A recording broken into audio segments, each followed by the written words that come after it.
Alright, here's a big fucking disclaimer. So I basically wrote this script in a vacuum. I currently have no internet at my house, and I didn't even go outside as I was finishing this game. But right after I finished the script, I decided to watch a few DmC Reboot videos on my lunch at work. And I realized that a good chunk of this video is beat for beat a video by Foxcade, who is an amazing YouTuber by the way. But I specifically wrote this video under a fucking rock to avoid this exact problem. I initially thought about rewriting it, but no, this is what I genuinely think about DmC Devil May Cry.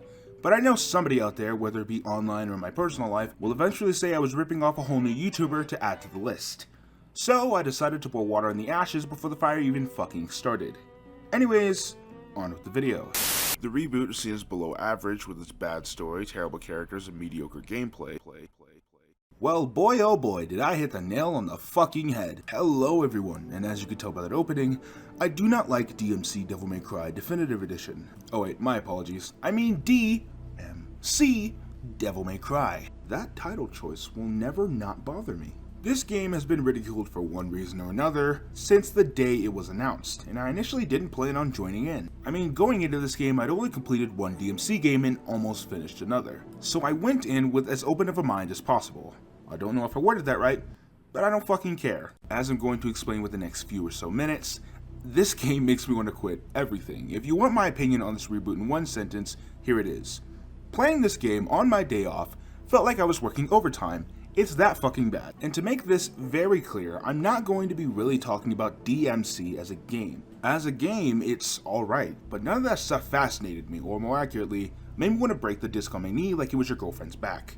However, the stuff that I do want to talk about is reboot culture and how this game was destined to fail before the first trailer was even released. So, on the topic of reboot culture, specifically audience backlash to it, reboots have been despised since the concept was coined God knows when. Disney is the main target nowadays, and as a film student, I hear about this shit every damn day. Did you know Hollywood is out of release? Did you know Hollywood is out of release? Tarantino is the only original filmmaker. Did you know Hollywood is out of release? Just make another. But honestly, part of me can't blame them. When remaking a movie, people are naturally going to disapprove because pretty much everybody saw the exact same thing. And except for switching from film to digital and VFX being more accessible, movies are pretty much made the same way they have been for decades. So remaking something that came out barely 20 years ago, pretty much beat for beat except for a few of your terrible additions, is a recipe for fucking disaster. But with video games, this creation is obviously rooted more into technology than any other medium. It relies on game engines and mechanics, and is restricted by the tech at the time of development. And like I said in my animated games video, the industry is constantly changing. So remaking a game from about 20 years ago with new mechanics, music, etc. from the ground up is a way easier pill to swallow. But not when you do stuff like this. Killing your child like that? Watching it explode into little wet chunks? Hearing you scream like one of you little demon bitches?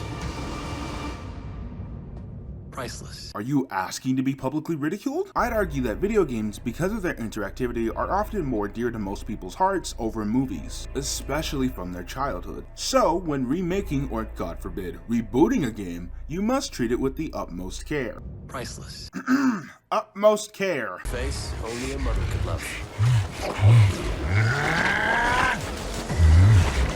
Utmost care. The fuck?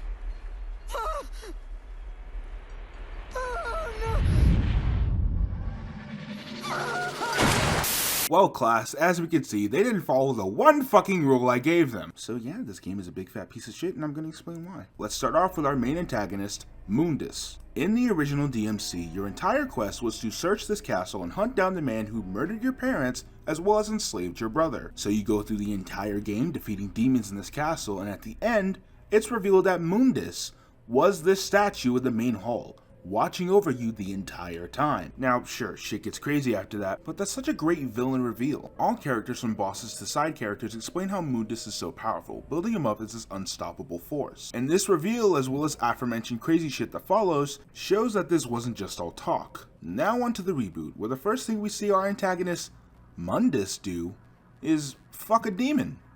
Why? Why ask? It's Devil May Cry, boys and girls. Fuck my fucking life. In the reboot, Mundus is just an evil politician or some shit. I honestly don't fucking remember. He's basically controlling the minds of humans through the media, from the news to the food that they eat. And I don't know if it's the 6-year difference from this game's release to now, but this just feels super overdone and just cliche, whereas DmC 1's Mundus, to this day, still feels intimidating. Look, that game's story may not be groundbreaking, but at least it doesn't have a piece of cardboard for an antagonist.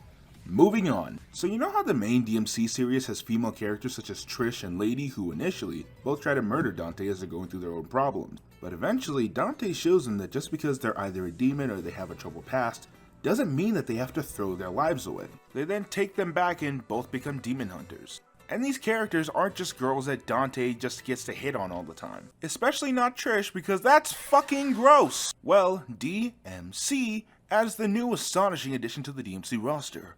The one, the only, Cat. Fucking Cat! I'm sorry, but with a series full of biblical references as well as Dante's Inferno, you'd think they'd come up with a better name than just Cat. But thinking back, I guess it fits her character. It's simplistic, run-of-the-mill, and not memorable in the slightest. Even DmC 4 had cooler representation of our female characters kicking ass, but in the reboot, Cat just makes portals, gets hit on by Dante, gets hit on by other people and tortured, and then just rinse and repeat until the end of the game. This game is so progressive, you guys. It's such a great work of art. Speaking of the end of the game, I think I should probably cover my second to least favorite thing, the twist surrounding Virgil. Because, ladies and gentlemen, surprise, surprise, the man who murdered an unborn baby as well as its mother and almost left his companion to fucking die is a bad guy. I'm just absolutely floored by that revelation. This twist bothers me for one big reason. Not just because it comes at the end of the game, not just because the game never hints at this besides the aforementioned 2 moments of Virgil literally being Hitler, not just because the game decides to give Virgil his classic powers after Dante defeats Mundus, but because this twist shows that the development team didn't know what they truly wanted to do. So I guess it was a few big reasons. The whole concept of Virgil's character is lost in translation when it comes to the reboot. In this game, Virgil just wants to rule over humans because they're weak. Dante says no you and kicks his ass. Virgil then cries about how he's an incel and Dante is a Chad, so Cat will never love him. Virgil then sets off to take over the world with his horde of demons.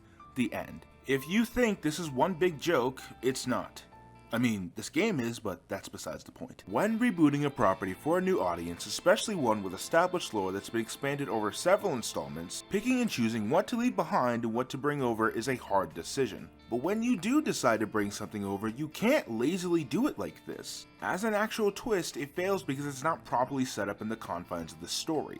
And as an homage to the originals, it fails because there wasn't enough work put into the writing to even match the original story. I mean, just what the fuck is it with the shoehorned romance in this game? First Cat and Dante, and now Virgil wants to get with her.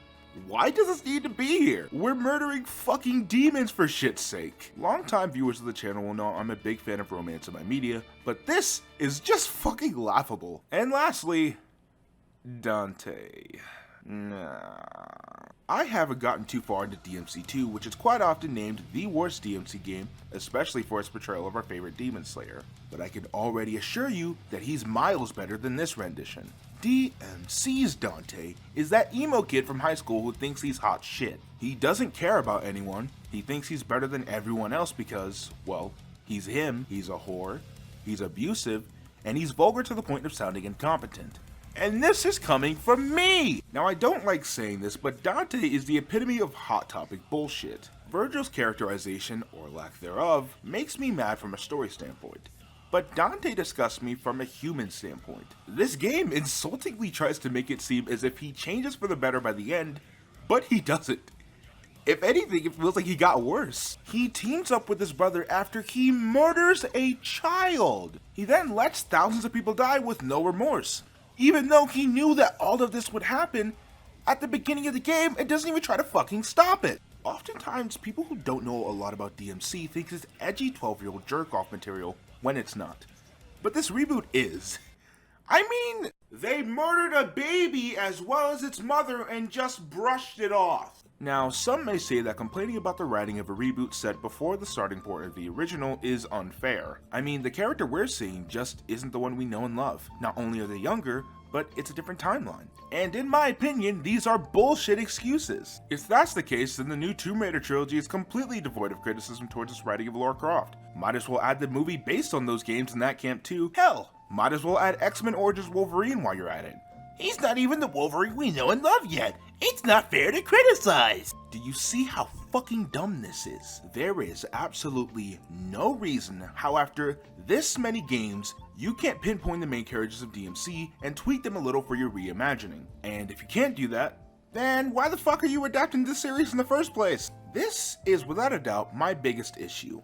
Why reboot something if you're going to just fundamentally change so much about the original property? Of course, adapting something is okay, it's done literally all the time. But the problem comes when your idea isn't original enough or it strays too far from the source material that it would just be better to make it its own thing. If this DmC reboot was instead a completely different game, the development team wouldn't have felt the need to add aspects from the original games, and people definitely wouldn't have been as harsh on it. Parts of the lore like Dante's mother and father being murdered wouldn't have been added in but then completely forgotten about by the game. Virgil's alterations, while still not good even from a writing standpoint, wouldn't have been compared to the great writing of DmC 3. It would have just benefited this game as a whole if it just wasn't tied to this franchise. And that's pretty much where I stand. DmC Devil May Cry would have been better if it wasn't DmC Devil May Cry. And to answer your question, no, I don't think that Ninja Theory or Tamim Antagonist are the bane of my existence. This rendition is not entirely their fault. If anything, it's Capcom's fault for thinking that Americans don't get Devil May Cry, and thinking that we need a completely dumbed down, altered, Americanized, Sex Pistols-esque rendition of the franchise. Capcom wasn't making the best financial decisions around this time, and this is, without a doubt, in my opinion, the worst one. This game amazes me for all the wrong reasons. Media like this and Ghostbusters 2016, among others, astonish me at how they try to use the name and brand of a property to tap into a new market. But they end up getting fucking despised by almost everybody on the planet and get left behind by the original series. I do not particularly recommend this game, but if you're curious like I was, then go ahead I guess. It's only like $20. However, I'm gonna go play DmC 4 for the 75th time to cleanse my palate. Have a good one everybody. I'll see you next time.